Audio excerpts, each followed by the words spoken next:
کو ہٹانے اور ممکنہ طور پر دبے افراد تک پہنچنے کے لیے جو نفری درکار ہے وہ دستیاب نہیں۔ گل پلازہ اب صرف ایک جلتی ہوئی عمارت نہیں، یہ ہمارے نظام، ہماری تیاری، ہماری ترجیحات پر ایک بڑا سوالیہ نشان ہے۔ 90 کے قریب افراد لاپتہ ہیں، جبکہ اس سانے میں اب تک تقریباً 28 کی جانیں جو قیمتی ہیں وہ ضائع ہو چکی ہیں۔ کراچی کے دل میں واقع گل پلازہ اب صرف ایک عمارت نہیں رہا، یہ ایک ایسا سانیہ بن چکا ہے کہ جس میں ہر گزرتا لمحہ سوال بن رہا ہے۔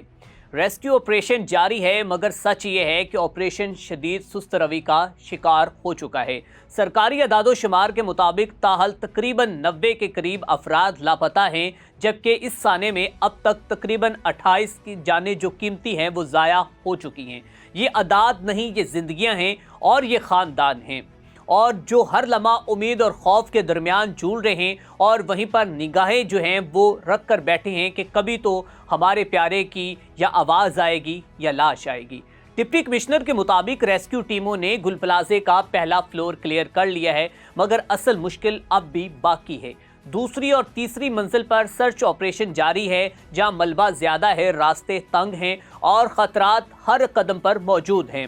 حکام خود مان رہے ہیں کہ عمارت کا تقریباً 40% حصہ گر چکا ہے، جبکہ باقی ڈھانچہ انتہائی کمزور ہو چکا ہے، جس کی وجہ سے ریسکیو اہلکاروں کو شدید خطرات کا بھی سامنا کرنا پڑ رہا ہے۔ جبکہ ڈپٹی کمشنر نے ایک اور تشویشناک انکشاف کیا کہ 39 لاپتہ افراد کی آخری لوکیشن گل پلازہ ہی ریکارڈ ہوئی ہے، یعنی کہ ابھی بھی امکان ہے کہ وہ اسی ملبے کے نیچے دبے ہوئے ہیں، اور یہ بات سن کر متاثرہ خاندانوں کے دل مزید دہل گئے ہیں، کیونکہ یہ گزرتا گھنٹہ زندگی کی امید کو کم کرتا ہوا نظر آ رہا ہے۔ حکام کے مطابق عمارت کی چھت پر کھڑی گاڑیوں کو کرین کی مدد سے نیچے اتار لیا گیا ہے تاکہ مزید وزن جو ہے وہ کم کیا جا سکے۔ ناقابل شناخت لاشوں کے ڈی این اے نمونے بھی حاصل کر لیے گئے ہیں، مگر اس سب کے باوجود بھی سوال یہی ہے کہ ریسکیو کی رفتار آخر سست روی کا شکار کیوں ہے؟ ذرائع بتاتے ہیں کہ گل پلازہ کے پچھلے حصے میں صرف محدود ریسکیو ٹیمیں انتہائی کم وسائل کے ساتھ کام کر رہی ہیں، نہ مطلوبہ تعداد میں افرادی قوت ہے، نہ جدید مشینری،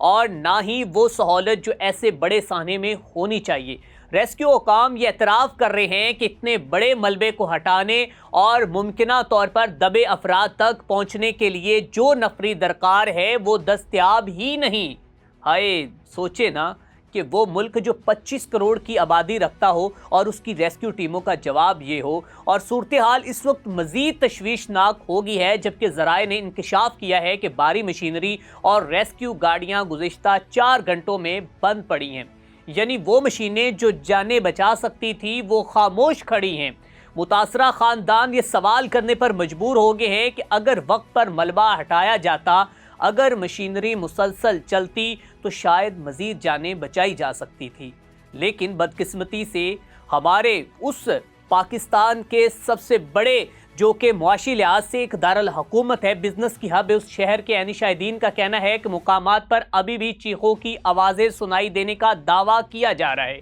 اور جبکہ محدود وسائل کے باعث ریسکیو ٹیمیں وہاں تک پہنچنے سے قاصر ہیں۔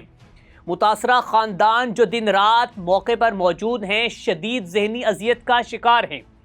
اور ان کا مطالبہ ہے کہ فوری طور پر اضافی نفری، جدید مشینری اور مکمل ریسکیو سہولیات فراہم کی جائے۔ اور اس کے ساتھ ساتھ پولیس سرجن ڈاکٹر سمیہ نے اہم تفصیلات جاری کرتے ہوئے بتایا ہے کہ اب تک 14 لاشوں کے نمونے حاصل کیے جا چکے ہیں، جن میں سے 7 لاشوں کی شناخت مکمل ہو چکی ہے، اور ان میں سے 1 لاش کی شناخت قومی شناختی کارڈ کے ذریعے ممکن ہو سکی، جبکہ باقی کی شناخت ڈی این اے کے ذریعے بھی جاری ہے۔ ڈاکٹر سمیہ کے مطابق متاثرہ افراد کے لواحقین کے 50 ڈی این اے نمونے بھی حاصل کر لیے گئے ہیں تاکہ شناخت کا عمل درست اور شفاف طریقے سے کیا جا سکے، اور جو اس میں لوگ جو ہیں ملبے کے تلے دبے ہوئے ہیں ان کو نکالا جا سکے، اور تمام ڈی این اے جو ہیں وہ sample Sindh forensic D N A laboratory بھجوا دیے گئے ہیں، اور جبکہ مزید تصدیق کے لیے آئی سی سی بی ایس اور جامعہ کراچی کو بھی سیمپلز ارسال کر دیے گئے ہیں۔ اسی حوالے سے ان کا یہ کہنا تھا کہ کچھ انسانی باقیات اب بھی موجود ہیں جن کی شناخت کا عمل جاری ہے، تاہم امکان ہے کہ آج باقی ماندہ باقیات کی شناخت مکمل کر لی جائے اور شناختی عمل مکمل ہونے کے بعد قانونی کارروائی شروع کی جائے اور لاشیں لواحقین کے حوالے کی جائیں۔ اور ناظرین، حکام کا یہ کہنا ہے کہ متاثرہ خاندانوں کو ہر ممکن سہولت فراہم کی جا رہی ہے، مگر سوال یہ ہے کہ کیا سہولتیں سہانے کے بعد ہی دی جائیں گی؟ کیا بروقت ریسکیو، بروقت مشینری اور بروقت قیادت فراہم نہیں کی جا سکتی تھی؟ ادھر انتظامیہ دعویٰ کر رہی ہے کہ صورتحال کا مسلسل جائزہ لیا جا رہا ہے اور ریسکیو آپریشن کو تیز کرنے کے لیے اقدامات کیے جا رہے ہیں، مگر ملبے کے نیچے دبے افراد کے لیے ہر گزرتا ہوا لمحہ زندگی اور موت کا فیصلہ بنتا جا رہا ہے۔ اور اس سے بڑھ کر جو ان کے اہل خانہ باہر چیخو پکار کے ساتھ اپنے پیاروں کو یاد کر رہے ہیں اور بار بار روتے سسکتے بلکتے اس حکومت سے سوال کر رہے ہیں کہ کہاں ہیں ہمارے پیاروں کی لاشیں؟ گل پلازہ اب صرف ایک جلتی عمارت نہیں، یہ ہمارے نظام، ہماری تیاری، ہماری ترجیحات اور ایک بڑا سوالیہ نشان ہے۔ متاثرہ خاندان آج بھی ملبے کے سامنے کھڑے ہیں، آنکھوں میں ایک ہی سوال لیے ہوئے ہیں کہ کیا ہمارا پیارا اب بھی زندہ ہے؟ ناظرین کرام، بدقسمتی سے یہ کوئی ایک سانحہ نہیں بلکہ کراچی میں سانحات ہوتے جا رہے ہیں، اور ان سانحوں کے بعد جو ہے پھر بھی اس حکومت کی آنکھیں نہیں کھلتی، جبکہ چند دن قبل ہی جناب بلاول بھٹو زرداری صاحب جو ہیں وہ اپنی حکومت کی تعریفوں کے بل باندھ رہے تھے۔ یہ وہ شہر ہے کہ جہاں پر انسان کی قیمت جو ہے وہ جانور سے بھی کم ہے،